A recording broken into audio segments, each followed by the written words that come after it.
And she took a picture of it. I'm like, and that's when I came So up. she ran the and lease asked. and then chopped off the We will boys for schedule soccer. the museum I think they're around heading that. to the Guys, soccer I'm game. getting ready to live stream this, so just so you know your No conversation. more cursing. No more fun. I'm really ready for the weather to warm up. I'm really tired of my room being cold. What?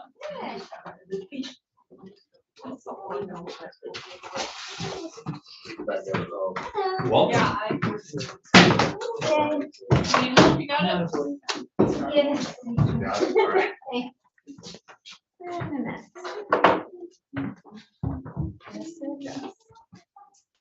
Oh, I don't remember that. Is that like? I'm trying to I find- missed you. Where was that? Oh, look up Deborah. I just ate a piece of chewing gum out of my son's car that was like watermelon flavored, and I swear it tastes like my air freshener. I can say a little. What do you need? We're having 8th graders come. They're not. It was 7th grade, It was just so we're 7th. clear. I just talked to, Allie was confused and on the date, she didn't realize that it was this week that she had agreed to, so Okay. So next time? possible. I'm gonna text our board members just to make sure Steven's not here and He said he was Missy. gonna call in. Missy said she would be here. She said, I'll see you at the meeting. Missy did call, and then, Amy's probably not gonna be unless we meet her for a forum. She has her 28th anniversary. Oh, fun. 28 Hopefully days. she's. 28th Oh. year. Awesome. 28 Year. days. We celebrate the little things, you know. Almost made it a month. If we're gonna celebrate that. You know, Yeah, Kim said, Steve said that he was gonna join by video. he did say that, He yeah. did. He did, okay, I just had talked to him, I hadn't. I don't think I got the email. Oh. You would have, it was all staff. It probably would have been saved in Alice first. I tried that.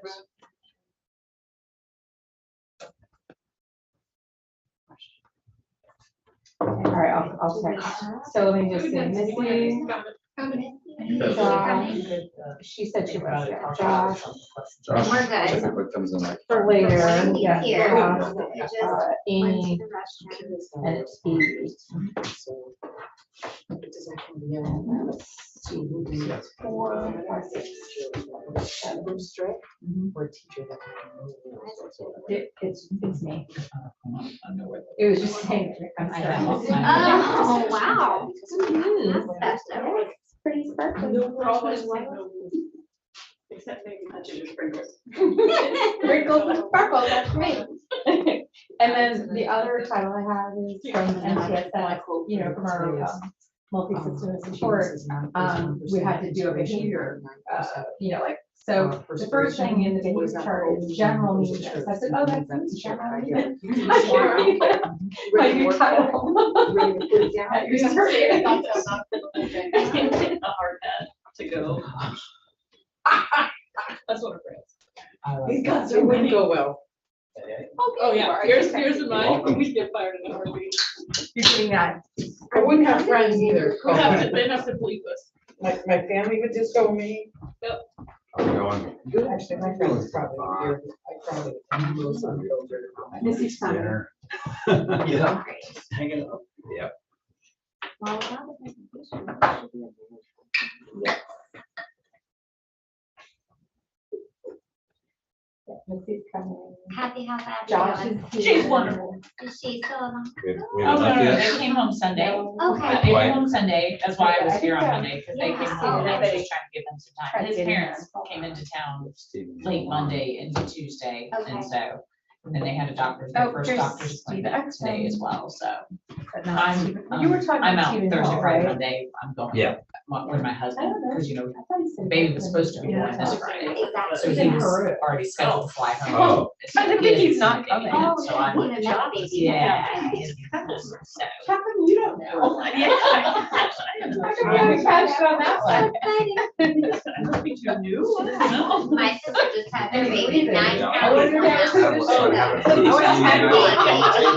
Were you used to C-section or? Hello. And no, Where's Don't feel the bad. job on the? I love it. Did you have any hiring? What's that? Did you have big babies in your family? I did, mine were 6 pounds, Okay. but they were both 3 weeks early, so the Okay. doctor Oh, probably gotcha. was around 7, 8 pounds. Okay. But yeah, no, nobody was really big, but yeah, her Abby- husband's tall, she's almost 6 foot, so Oh, okay. yeah, All right. 9 pounds. Abby was 8'12", but she was also almost 2 weeks overdue. So. Okay. I had my baby, it was 2 weeks overdue. She was I can't 9/11. imagine. Oh. Yeah. Nine. Not her baby, not Abby's baby, Abby herself. I wonder if hearing my mother's stories about, I was 10-1 and in the 1970s, born in Queens, New York. My She's mother woke up in a Louise. gurney in the hallway. They gave her drugs. She didn't ask in the 70s. You're like, what? You're getting it. Yeah. And I heard all this. I was like, 10-1. yeah. I mean, Oh, God. I'm not a tiny human, that's for sure.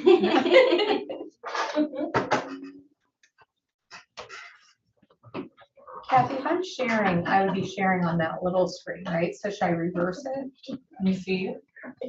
No, you're fine. I am, so if I go to share screen, it would, See what? yeah. Yeah, close share screen and it should take over the big thing. If anybody wants a hard copy of the agenda or I would like the budget, they're available to you. That's good. Oh, thank you. He does not get up at all. Thank you. I picked up on this, so I'm like, we're gonna just make the. You want either? Anyone else need? want to talk? No, we're not going We're reading the room. That's not happening. You know where Thank you. I'm going digital. So So the- father is to Oh, wow. Joe was like, got quoted on, so Joe. All right, so let me share this screen. What he's been doing. Oh, So no, he- good one. he's re-putting all these with these concrete things, and then he's filled all that between. Kind of cool. You give poster yourself shells time. Wow. To build the sign. I have Isn't that clever? Awesome. Let's see if it's gotta get him inspected and approved, but I did. You poured the rice, I was like, oh, you did. all those poster shells are coming to. Not good, but you know. Concrete, no mask on. I'm like, that's gotta be bad for you, right? Mixing concrete with no mask. Here, yeah. Of course it is. I didn't think it would be. I'm like, you're smart, but you're a dumb.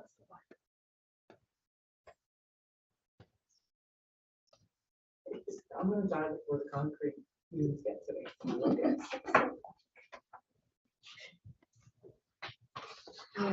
I'm gonna push. Oops, I'm gonna take Stephen off of this. I'm gonna push you on the agenda. I never watched TV in Agenda. bed, but I think. I always do. I can't, representation. Probably.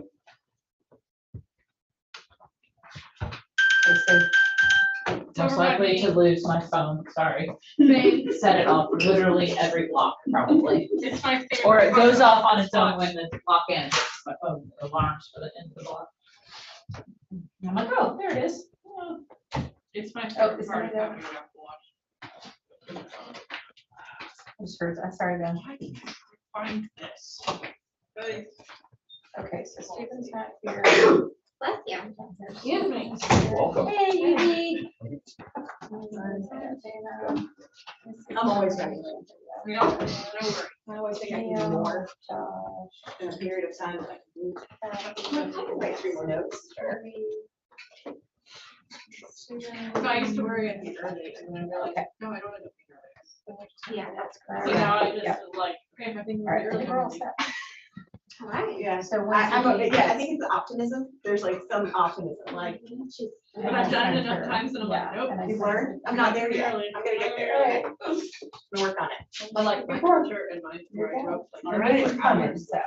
Yeah. But we're good. So- Yep. How'd you We're good. You're good. We'll go ahead and call the meeting to order. And the first thing on the agenda is the approval of the minutes from February. Those are linked on the agenda. I can get on my computer to make him. I'm sorry. Yeah, no worries. Motion to approve. Thank you. Second. All in favor? Who else do we need? All right. Who voted at, just do it one more time. Neil, you motioned, second. right? You seconded, Yep. Josh. Josh motion.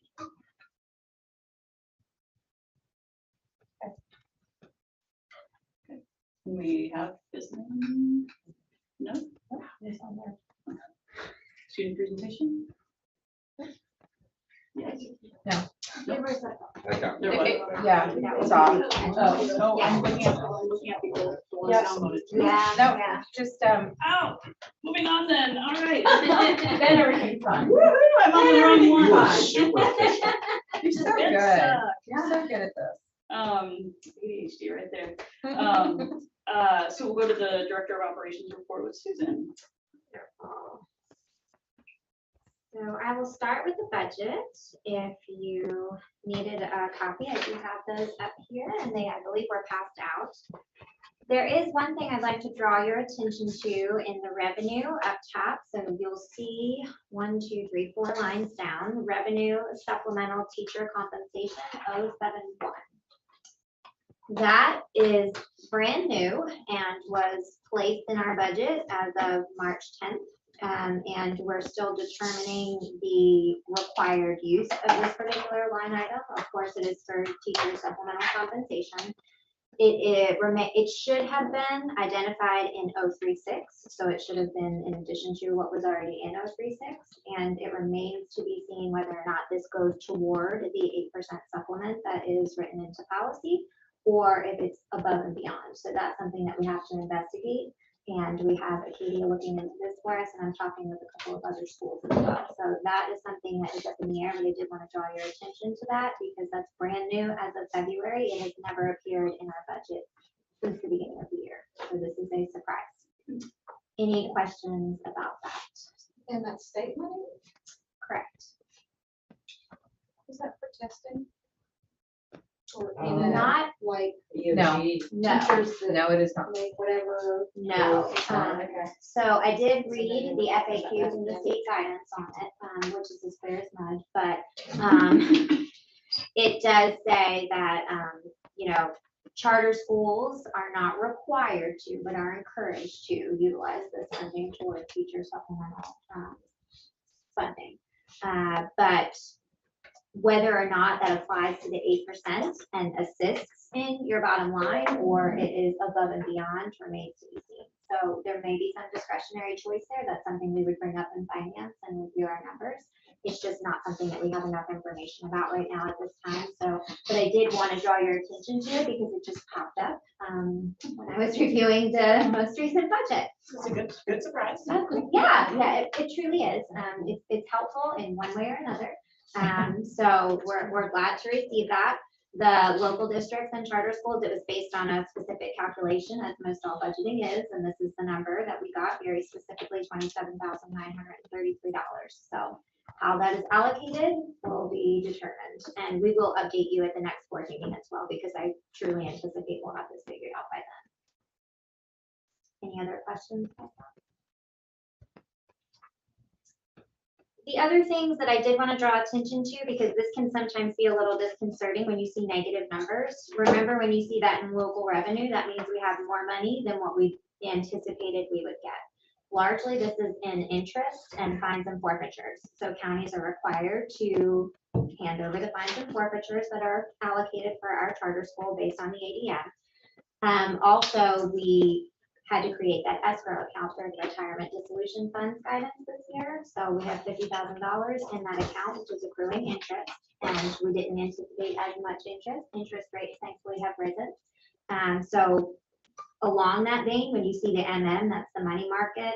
When you see the SB, that's the savings. When you see the ES, that is the escrow account. So when you see those negative numbers, it's actually a good thing. We're generating more revenue from these accounts, but it's reflected in the negative number when you're looking at revenue. And the only other thing I did want to draw attention to was at the very bottom of page 2, where you see the negative 75.26% in the cap equipment and purchases. This is the bus. We did agree that we were going to pull funding in excess above the $80,000 that we got from the endowment grant from our savings account, for lack of a better term. So our fund balance is going to fund that, but none of the fund balance that has been appropriated has been transferred over to this budget. So that's why you're seeing a negative there. We have it paid for, it's covered, but that line alone is the purchase of the bus.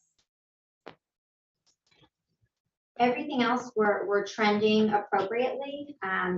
We are 3/4 of the way through our fiscal year, so we're looking at these percentages from that perspective.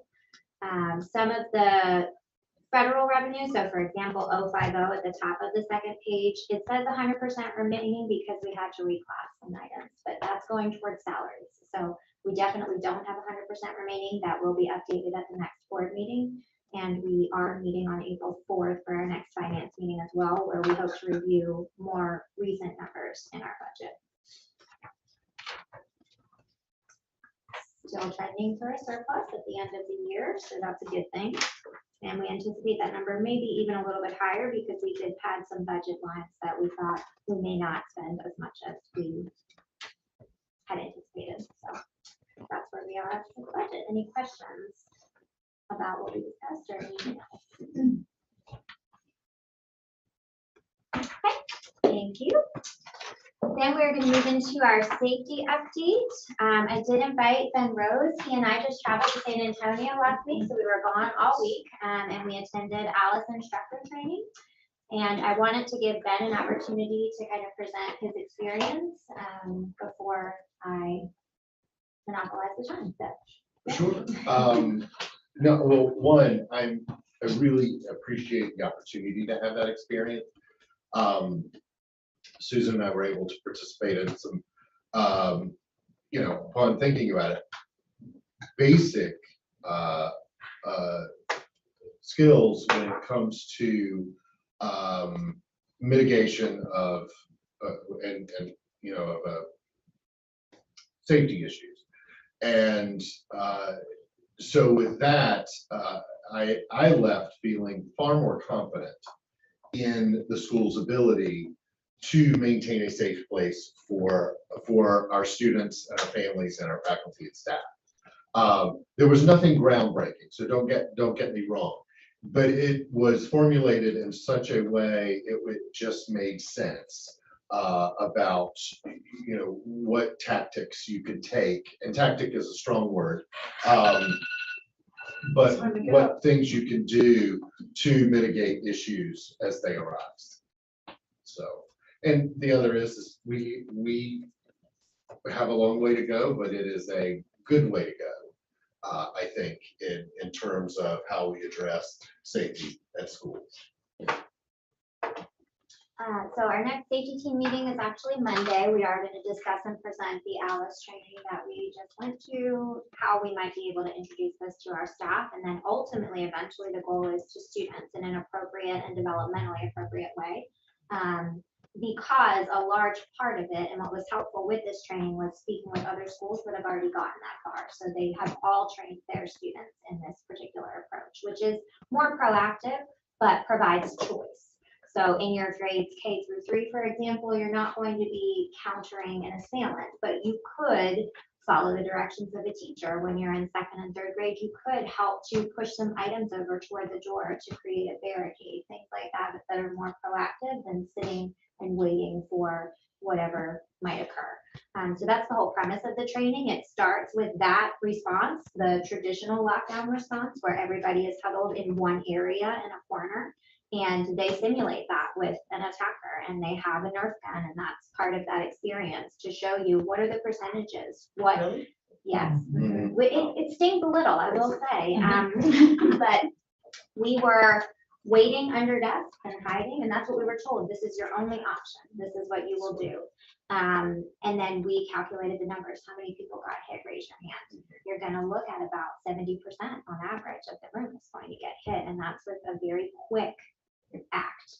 And then it takes you through, okay, so here are some other options. What if you tried this? What if you tried this? And that number goes down significantly. So they give real life examples, and they give us opportunities to provide the simulations to our staff as well. So we want to talk to our safety team about that. How might we introduce this to our staff first, and then farther down the line, we're not talking about this year, we're talking about maybe a full staff introduction in August during our training, and then having discussions about how we might introduce this to our students. And part of that is parent meetings as well. So all of these schools are saying it's really important to have parent information nights where you're able to explain the concept, because it's not intending to scare, even though it's a very scary topic.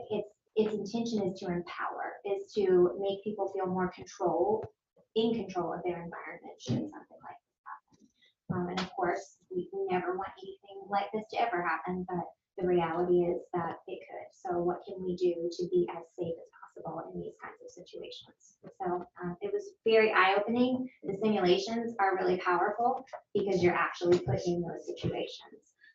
But they do provide tips and resources as to what's developmentally appropriate for each grade level and what students can do and how you can simulate those drills without creating unnecessary anxiety for the students as well. So that's a really important consideration when you're doing something like this. But without equipping the students, you're leaving the staff alone to try to finagle this, and it just doesn't work. You do need to have the students on stage. So that's eventually the goal, but we do need to talk more through our safety team, more through our parent information meetings to determine what's most appropriate, because it's something that is a big, heavy topic, and we certainly don't want to cause any undue stress to our students either.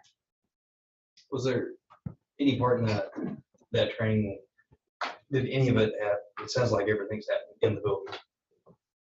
Was there anything in that training that had to do with the outside of the building? There was, and so. Like prevent somebody to get in? Not that, well, so Alice is alert.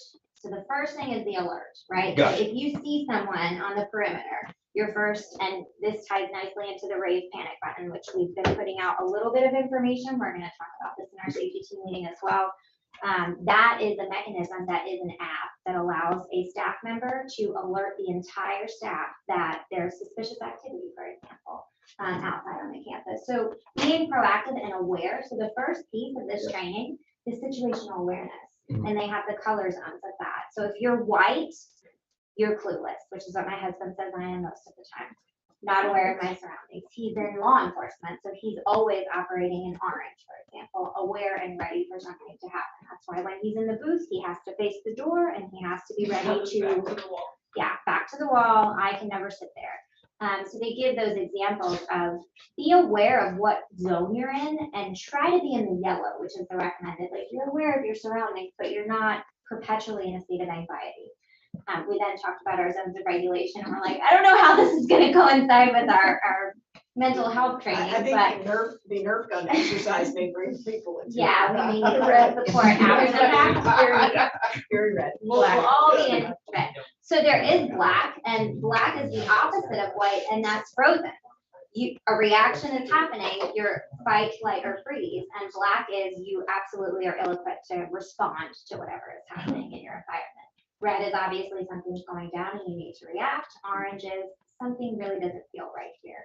So they talk about situational awareness and how being in an appropriate zone of yellow will prevent, hopefully, some of these things from happening.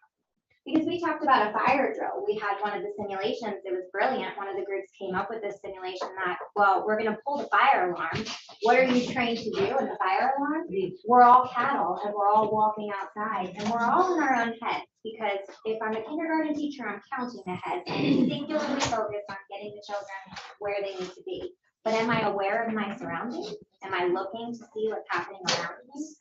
So some of those questions came up, which I think are powerful conversations for us to have as well as the staff to say, you know, where are we most vulnerable and what can we do to prepare for something like that? So preventing by barricading is another opportunity. And that's where you're in a room, you've locked down, you don't have an opportunity to evacuate, but you need to provide some type of time that allows you to think more clearly through the situation and find a way to evacuate. Because ideally, you're always trying to get away from the threat. So that's when you're taking anything in the room, a table, a chair, a filing cabinet, desks, anything that you can put in front of that and to prevent someone from making entry into a classroom. So that's another opportunity that you My might really utilize. metal cabinet is right. Right. And that's, I'm looking at that now, That's having why- had it's this Literally training. why I put it there, so And I that's can roll it brilliant. in front of a door. And does everybody think that way though? You know, so this Does training is everyone have intended that just to space make right you there? I think, don't even or have maybe enough. not. Well, and Susan, if I can say on that, it is a tough subject. And we want to make sure that it is not misconstrued as this will prevent. It's not, this is gonna stop any ill will or ill deed that may happen. Sure. But it will provide opportunity. And the other is choice. It empowers all individuals involved to take some agency over their surroundings with that. So we don't want to we want to make sure everybody's clear. This is not the end. It's, just another option. Right. So. And we went to the training close enough to Uvalde that there was a sign for an exit to Uvalde. So that came up in our training as well. We're in Texas and this tragedy happened. And some people who have ties to that were in our training as well. So it's very real and an important conversation to have. Was there any discussion during this training about like in-house stuff with kids? I think even here at school, like threats about children making threats in the building and how to appropriately respond to, like, it's always a tricky little balance of like recognizing the trauma that the child's going through, but also taking it seriously. When any discussion about Well, there navigating- is there's a trauma-informed element to this training. This is really centered around a violent critical Okay, incident. the So once actual, this is right actually there, happening. the act, okay. However, the state did put out, and I've attended, and I believe you're attending tomorrow, a training on threat assessments Okay. for threat to others. Yeah. And this gave the resources of, screening through, do I need to do more? What are the resources? What is the plan for the student? It's a full day training. Olivia's attending it as well, and we're gonna bring that back to the staff because that is a different topic, but very interlinked to the Alice training as well. And often We talk about yeah. oftentimes, depending on your age Yeah. range, but oftentimes when you're dealing with middle and high school, your intruder isn't an outside intruder, it's often a student that you serve inside the campus. So, what are some of the responses to that as well? I just have to say, I appreciate it, as the person in the room when this stuff goes down. I appreciate the ability to have something that is going to empower me to not imagine it in my head, because that's what you do. The lockdown drills are great, they have the procedure, but that's still not in the moment. Do you know what I'm saying? And until you're in it as the teacher who is not only thinking, oh my gosh, me, my family, my kids, but now I'm responsible for all of your kids, that comes first. It's just a very different perspective. So I really appreciate it. And I look forward to more. Thank you. Yeah, we are as well. Any other questions? What's the timeline for rolling that out? So safety team is Monday. We're gonna present to safety team and we'd like to train the safety team within this year. When you say train, you guys train them? We are actually certified instructors. Yeah, now, so we okay, can train our great, staff. great, great. Can we pick who shoots us with the Nerf gun? Yeah, exactly. Ben tried. His what did it get stuck or something? He was Well, yeah. apparently I didn't pull the trigger. Oh. He had trouble with the Nerf. I was not about that. But yes, what was the question I got? Sorry. Oh, the timeline, yeah. So, safety team first and discussing the implementation. The issue is time. If the staff is willing to have this conversation this year and have the training this year, Ben and I are more than willing. We're ready to do it. It's just a matter of time. So the last time that I would have that scheduled would be that August timeframe where we have some work days in the beginning before the students get here. But for me, if we can find the time, Ben and I are ready to conduct the training. Do we have in place or at least planned time set aside to ensure that it's kept up to date, that new staff are trained on it as they roll in, that all those things are happening. Do we know when like it updates again? Do you know what I mean? Like, Well, long we does are it now last part of a whole portal and organization, and we should be receiving updates from, so it's Navigate 360 is the organization that puts it on. They actually purchased the Alice model recently. What It does actually Alice stand started- for? Alert? Glad you asked. I had to say it while being shot with rubber balls in my face as one of the simulations. Oh. Alert, yes. I went through it on this trip. I have to let you know, Sounds I like was it. voluntold a lot of times. Alice is alert, lockdown, inform, counter, evacuate. So the first thing you do is alert your surrounding area. Then you're going to lock down to secure your area, but you're always thinking of how do I get out? So remember, the key is always to try to evacuate the situation where you will be safer. That's definitely a conversation we need to have. People talk about rally points. We have them in our safety plan, but are they the most appropriate rally points? Because it's very close to the campus, so you have to think about these things. We also don't have wide scale buses. We have one bus. A lot of school systems, if you're evacuating to a second point, you're taking buses to that point. So what would our response be? We're involving some local Yeah, right. Who cares about safety? emergency response personnel are gonna guide us in that as well. So that's part of, really tying up loose ends on our plan as well. But yeah, so you go through those, and counter means to do, and they show you different, they give you these little red rubber balls. And say, okay, this would be a laptop, one of those really heavy water bottles, I forget what they're called. But if someone's getting hit with that, that's gonna hurt. But it's not about necessarily doing damage physically, it's about disrupting the OODA loop. So someone has a thought process, and it's observe, orient, decide, act, right? Everybody's doing this all day long. I'm deciding to log into my computer. I have a singular focus. The brain can only focus on one thing at a time. So if you then throw something at someone to distract that person, you're actually buying time, and their OODA loop is being delayed so that you have more time to save, plan, do what you need to do. So the concept is not necessarily we're attacking people, it's that we're trying to create proactive measures to give us more time to figure out what's the most appropriate plan in this situation. That's why you would barricade.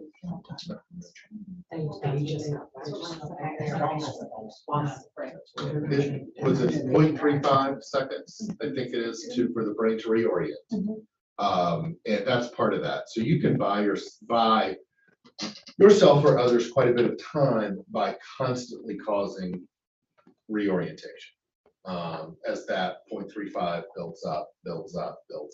And it really takes a very small amount of time, because as we learned, action is faster than reaction. So if you're in the advantage, if you have the advantage of taking your action first, you're going to be ahead. It may be 0.35 seconds, but you're going to be ahead. So that's the whole thing with that disruption. So we do get the most up-to-date information. If there is a change in the training, then they would have to retrain us. This is a lifetime subscription that we basically signed up for. You do have to re-up every 3 years, so it's important that we keep on top of that so it doesn't lapse, or you have to go through the training all over again. And we have to, through the portal, we also have to provide evidence of every time we've provided a training. We have to keep that logged in. And so they're, we're not just, we have it and then we're not doing anything with it. So we do log those trainings. How long is the training that you guys would provide? Well, the training, and he said it's really whatever you have time for, but to do the simulations and the actual training itself that it starts with, it would be about a 3 to 4 hour window. The simulations take about an hour and a half, and the training itself can be summed up, I would say, in about an hour, but it's talking about all these concepts we're talking about and actually doing activities with your brain to kind of prove the different concepts of Alice, the distance helps and different delayed reactions. How can you confuse the brain? How does your brain operate? That's all part of the training to kind of connect that to what would my response be in violent. And there's an e-learning component too that helps, that can be done. Correct, and it's required because we are not law enforcement officers. Right. Despite the fact that we felt like we were when we were there. We would have to do a blended learning model as well. So there is an online component. Ben and I did it before we left. It's not more than an hour of time. So we would have to build that into our training as well. But we are, I don't want to use the word excited. It's not something that anybody is, joyful to talk about, but it's something that's very empowering. And that's what their intention was when we started. They wanted us to leave feeling like we had a little bit of control over something that feels so powerless when you're in a school building or a business or a hospital. We were trained with other people outside of education as well. So to talk through their processes was interesting.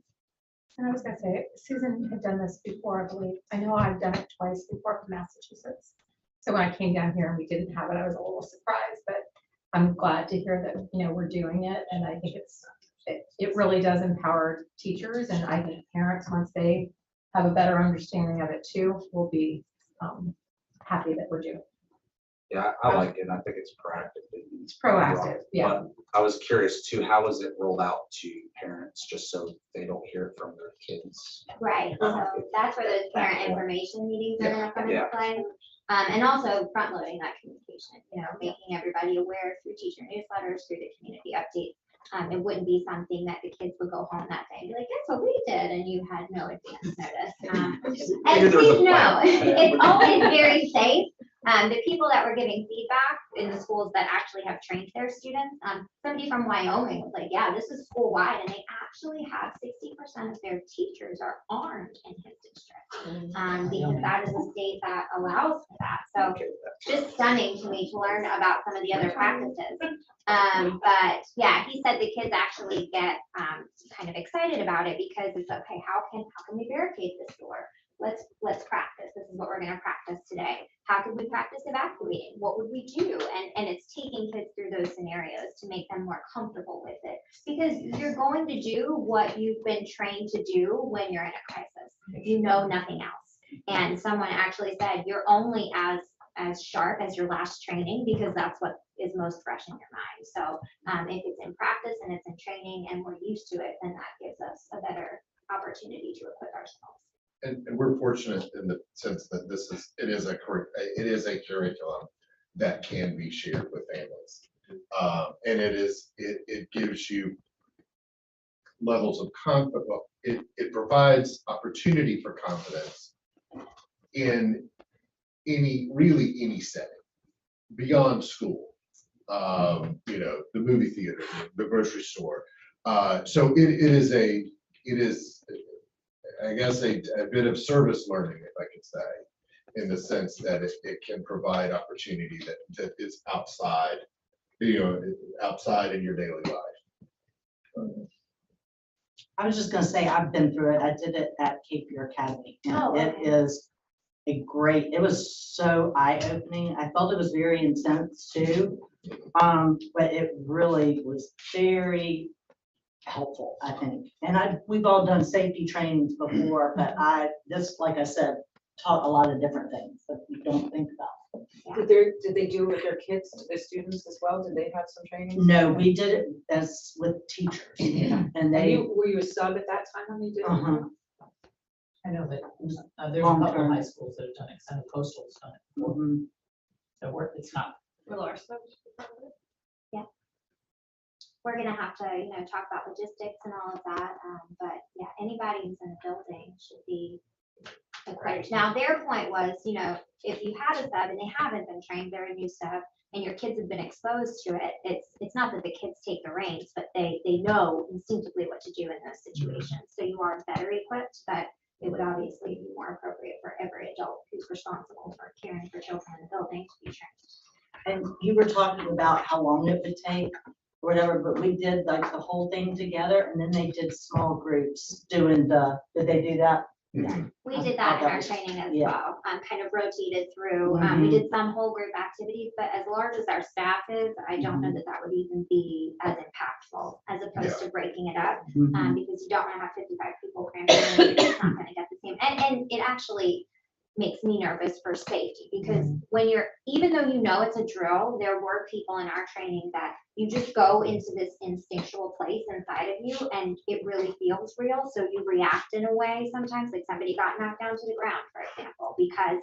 someone had that urgency to get out of the room and evacuate. So there is that level of intensity with it, and there always is an opt-out. So if someone has a traumatic background or doesn't want to participate or has some objection to it, they don't have to participate in the simulation. So we're not trying to stress people out. It's just to provide that real time experience that equates to using those skills that are taught in the training. And that, back to that, there was a big part of, a large part of that was being trauma sensitive, like Susan said before, because you don't know people's backgrounds.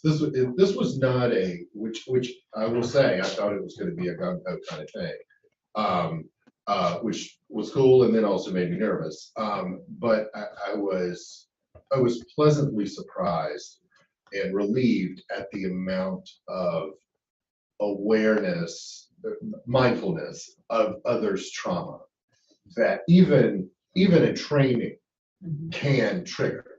And in that instance, I'm not speaking out of turn, but when the other participant was knocked to the ground, the individual who did it actually grew up in Sierra Leone. And any kind of, she's an adult now, but any sense of danger at that point, she was out there because she had been trained by environment as a young child to respond to an aggression. And so it is very sympathetic to trauma and not causing trauma, because that's going to put somebody in the black, and that's not going to help. So, yeah.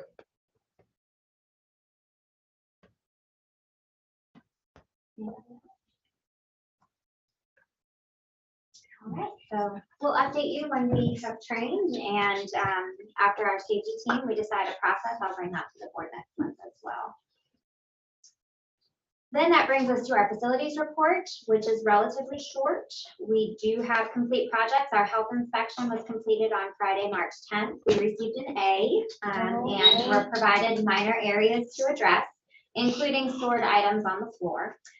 So that is something that has been communicated out, and we are rectifying that, but all told, we had a good report from our health inspector. Remulching is complete. I don't know if you've noticed it looking a little fresher around the campus, but we are waiting for the invoice for from our landscaping company for that. And we did post no trespassing signs across our campus to just give that little extra notice that this is our property and we can't have people trespassing here. So we have had a little bit of an influx there. So we have done that to have that physical barrier, and then we of course notify any appropriate authority if we have someone on our campus that shouldn't be. We provided the school safety update, so I'm gonna skip past that. Upcoming projects, we've requested a quote to upgrade our doors access system in order to accommodate the number of employees requiring access codes. That's our alarm in the front. We need a certain number of codes. We're out of codes. So we have to upgrade our very old system, which requires some finagling with the company, but we're gonna take care of that. Mine doesn't work. Yours does not work. Okay. so I we will don't also cover, need to I do use that. someone else's. Can you email that to me? Okay, thank you. Asset tagging for technology equipment is underway. We actually made our purchase of several Chromebooks. So the new Chromebooks are being asset tagged. We're going to move into the Chromebooks that are in operation. Once we collect them at the end of the year, they'll all be asset tagged. Furniture inventory will begin this summer. So Ben and I are going to be busy inventorying everything that is school property. And that's any furniture that comes from allotment or is purchased out of our operating budget. We are now contracting with Navigate 360. So the same company who does Alice training has a phenomenal visitor management system for the same price as Identikit, which also includes a feature with custody arrangements that allows it to have notification on the screen, which we don't currently have access to. So this is huge for us, just to have that extra measure of safety when it comes to who the child is living with. And who's on our campus. They've got a great tracking system in situations of safety. There's a log. It's all there for us. What do you do about pickup in the afternoon? What's that? What do you do? Like, how would you have it, like, if there was an arrangement like that, like, pick up in the afternoons, like, after Right. anyone You can gotta pick know up your the families child? and know your kids. Yeah, that's a tricky one for me, just the thought, but we rely on families to provide that information. So very seldom, unless there's a court order, do we actually get the documentation at the school where it's delivered by a sheriff's deputy. That's usually what will happen there, but that's a rare occasion. So if you have a custody arrangement, the parents have to provide that documentation, and then we log it and have that notification and access. And what, then you guys are more vigilant at the check, at the. Right, then we're more pickup thing? vigilant. But if a child is checking out of school and an adult is checking that child out, this. Well, I understand that. Yeah, well, That actually. it's notify. it's the line that I can see as a bigger security situation with that, because I don't know if anyone knows. There aren't a lot. I mean, that's the other part. That's a good thing. There aren't. And so I think that, but we're aware of who is and who isn't. It's also one of the reasons why we only have a very small number of people who call names, because they recognize faces, cars, student Right. names. And even the signage in the front of their window, like that they got an open house, you Yeah. know, like they're, I don't know. I haven't had that in my window all year. But they know We know you. Charlie belongs to you. But they know you, so If a stranger Right. came up, they didn't know you, they didn't have a sign. Well, now you will. will. Tag now. Where's your No, card? really? It doesn't bother me, but I was just thinking as you said that, I No, was it's like. great. I agree. Would you know if you pull up there? I don't know. With that, in the front office, just to let y'all know, what some of the practices we do since that came up is, there have been times, thankfully we won't have it this year, where we actually have photos of individuals that we keep discreetly, who are not permitted to be on campus or take a child with them.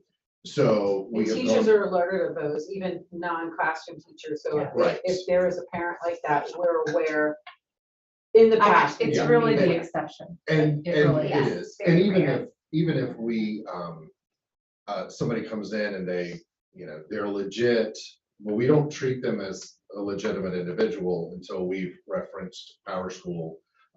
We check, even though they run their ID through the system, we still physically take a look at it. And then there have been more times than not, this is what often happens, is we will get the parent on the phone with the individual there, if they're not listed, and get confirmation that way, and then have them update the system immediately. Teachers are stepping in also with like last minute changes, unless it's a change that's been made to the office. I'm not letting a kid make a change. Like a kid will say, I'm just going on with so-and-so. I'm like, no, you're not, unless I've heard it from the office, like, but I feel like that's not a full safety, but there are a lot of touch points. I on got you. that. That's good to know. But it's still, you're right, it's human error in that. Right. And finally, we're reviewing quotes for paper products, cleaning supplies, and medical supplies. We're currently contracted with a company, and just shopping around. It's a lot of money that we spend on this, and we want to make sure that, it's an appropriate price for what we're paying and the service that we're getting. So we've got some quotes coming in there as well. And that, I believe, concludes my report. Oh, and the human resources report, we do not have anything to discuss in closed session. We did want to make you aware that the staff intent forms will go out on March 31st. What that is do you intend to come back next year for the 23-24 school year? If so, would you like to be in the position that you currently have, or are you interested in, another position if it becomes available? So those are the questions that we ask staff members, just to kind of get a gauge for how we should plan for next year as well. So that'll When be do those going out, typically go out? When do you think those will be going out? March 31st. March 31st. So that's a Friday, and we'll request that all responses are turned in within a week. So the following Friday will be due. Do it before the auction. That's the same day as the auction? Well, that's the day of the auction. Do they staff typically tell you? Like, do they typically tell you if they're gonna leave? I've only experienced it one year, which was last year. I feel like it was pretty accurate, but I mean, it's very much a self-reporting measure, so it's not something that you would necessarily take to the bank, but it's, and nobody's holding anything against anybody either. It's just a matter for, like, can we plan ahead, be proactive about any potential vacancies, or also look for opportunities. If you're looking for something a little bit different, what can we do internally? So that's really the intent of that. I do have a question about the remulching. I know that there has not been mulch placed up top, and I recognize that's probably because of the new playground. Is there a timeline on that? I had heard a rumor, but I don't want to speak it into existence, so For the playground? yes, like when the yes. installation. Well, no, I have Okay. reached out to the gentleman again today, actually. We contacted a little while ago, haven't heard back, but Okay. contacted again today. And Okay. I know they're doing a lot of installations, Yeah. so they're very busy. But we were told April, and I'm Okay. hopeful April, but I haven't gotten confirmation of that yet. But we will let you know as soon as we Yeah. find out. I know. Yeah, I fingers get it. I crossed. just, we mulch up there, but I recognize why we didn't get it, so. Right, and then That's fine. we'll make sure we take care of it. That also came into the tune of about $30,000 the last mulching. It's a lot, so. we'll- If anybody has any old clothes they want to just leave out there instead for some, for cushioning. Oh, we've just got take it. plenty of that. Tires. Looked at Lost and Found lately? I just meant that's already up there. Thank you, Susan. Thank you. All right, Director of Education report. So the first thing is enrollment. So as of March 21st, our enrollment it remains at 400. It's the same as it was February 21st. And the seats are enrolled as you see below in each grade level. Any questions on enrollment for right now? Lottery, new families are in the process of touring the school and accepting their spots. This year, leadership's going to be sitting with accepted new families to go over expectations of the school, to commit to our mission and vision. We have heard from kind of our sister school, Center for Inquiry down in South Carolina, that this is a really great way to get good buy-in from families to really support our teachers and to support their students. So that's something we're planning on doing. And at this time, all classes are full with a healthy wait list. So we're in good shape right now. For professional development, we had another inquiry with Heidi Mill. We're reading the book Learning for Real, as you know. It continues to be the focus of our Green Day professional daytime. And we completed the first of 4 sessions of Crisis Prevention Institute training. We have another one tomorrow. That'll be our second one. We had 4 teachers attend the North Carolina Tech, including Kathy Mintz. This past week, last week, 2 weeks ago. right? Last week, that just feels like. forever. Does it feel like it was It was forever 2 weeks ago? ago, wasn't 2 it? weeks ago. Had a baby in between there. I know, you did, that's why. Not me Um, personally. they- my dog. You look great. And Amazing, she's especially still the nice. age. We That's were both phenomenal. over here. Um, You don't look like you sit up all night. And so they'll be bringing some of the tech innovation ideas back to colleagues over the next few months. Just wanted to update you because sometimes we don't talk about it, our extracurricular, but Riptide Runners is thriving. It's going really well. The kids are participating. There's about 110 students and coaches running on Tuesdays and Thursdays. So that's going really well. It's really well Yep, organized. very well organized, yep. And we can't do it without all the coaches that are helping. There's a lot of teacher coaches, but there's also a lot of, and staff coaches, but there's also a lot of parent coaches. So that's really important. So for field experiences, we did want to let you know, just so that it's on your radar, there's a lot of field experiences happening. If you look on the CFCI.net website, it has the updated calendar every week. So just look and you can see what kind of things are happening in and around the school for field trips and museums. But the 2 big ones that are coming up, 8th grade has their DC trip in April, and then 5th grade has their Williamsburg trip in May. So both of those, we're really excited because this is the first time we've had them in about 3 years. We haven't had them because of COVID. So it's the first time we've gotten back up and running. So pretty excited about that. Any questions on any of that so far? Weekly updates. So again, these are just the most current ones. Just wanted to make sure you have them in one place. This is our outward communication from school-wide communication for the school to families. The partnership upcoming events include the middle grade dance in Friday, this Friday. Whoops. And then the book fair is the following full week, the week just before spring break, 4/3 through 4/6. So we're having the book fair then. And then PCN met in February. We also met again today. The plan was to work on a climate survey. And so we did that.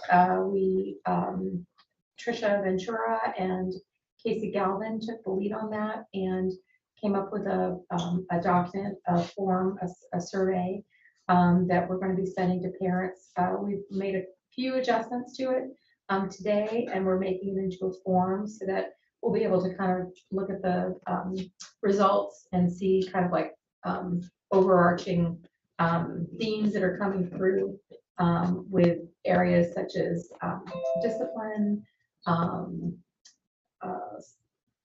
communication. I was just trying to think of some of the topics, but Extracurricular activities. extracurricular overall school activities. experience, Yep. Parent So involvement. we're excited about that. And then we also have been continuing our conversation about responsive classroom, behavior and discipline, to name a few other things that we've been doing. But we're excited to have PCM back up and running this year. We've done some good work. They've done great work.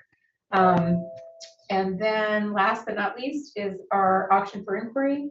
Friday, I think we've sent you all invitations, so we really hope you can come. Put it on your calendars.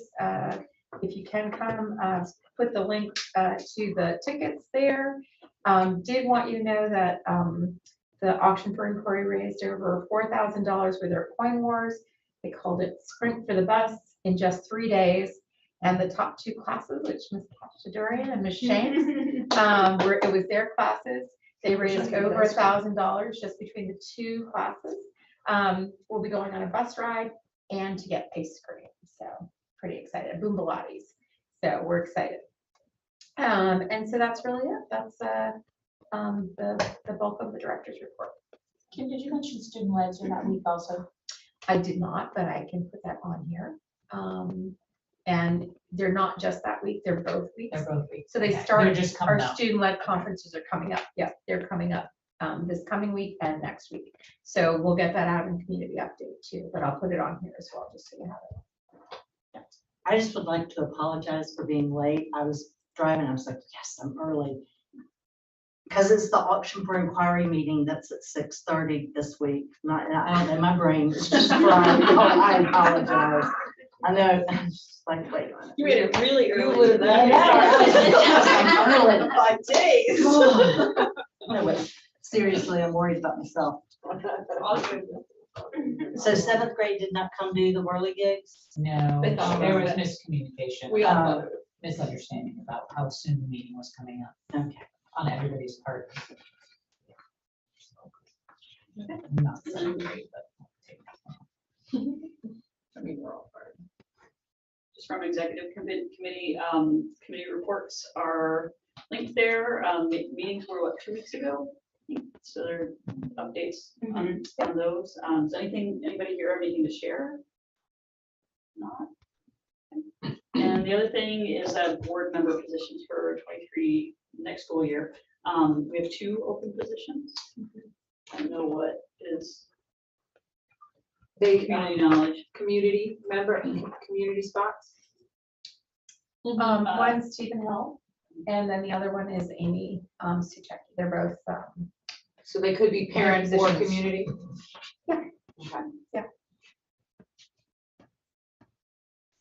So we'll be advertising for that. This is kind of the public announcement. We'll send something out in the community update that just asks people to fill out a board member application, send it to me and Kim, and then we present all of that information to the board. What we need to have happen is the board member applicants typically stand up at a meeting where the board votes on who's gonna go on the board. You all very recently went through this process, so you're probably pretty familiar, but stand up, give a short speech about why you want to be a board member. That should take place in May. the voting in May, so that that June board meeting, the final one for this fiscal year, those people can shadow and not be represented on the board, but just see, what the operation looks like and be familiar. So by July, it's not a brand new thing that you're experiencing as a new board member. So that's the plan for that. We will send that out through the school as well, but if you all know anyone who might be interested, please feel free to share that information. And you can provide mine and Kim's contact information, and we can get them the documents that we need to apply. So anything else? Adjourn? Missing a spot, What? like the blank spot that's on here. No, Is that, okay, it just is the way the okay. thing All right. is organized. I can remember. The two columns below, or the two rows below are non-voting, the two up above are voting, so. I can black it out for us. Figure that out Just for us. curious, I was like, oh, there's supposed to be 8. No, And I took some notes, but I can't get on, I think our IT department has made it so that I cannot get on things okay. other places. So Yeah. they're very good. So I'll bring my personal computer next time. Did you, if that's the case, you're more than welcome to, you can log in online, or I can make, Oh, that's that- fine. I don't take this home, it'll always be on my desk, so. Oh, okay, great. That would be actually great. So I don't have to remember. Then you don't have to bring two remember, or computers just that forget day. it. Yep, we got you, girl. Don't Thank you worry. so much. And you should have mine with me too. Yeah. No worries. Okay. I think we're good. Great. Adjourn. Move to adjourn. Second.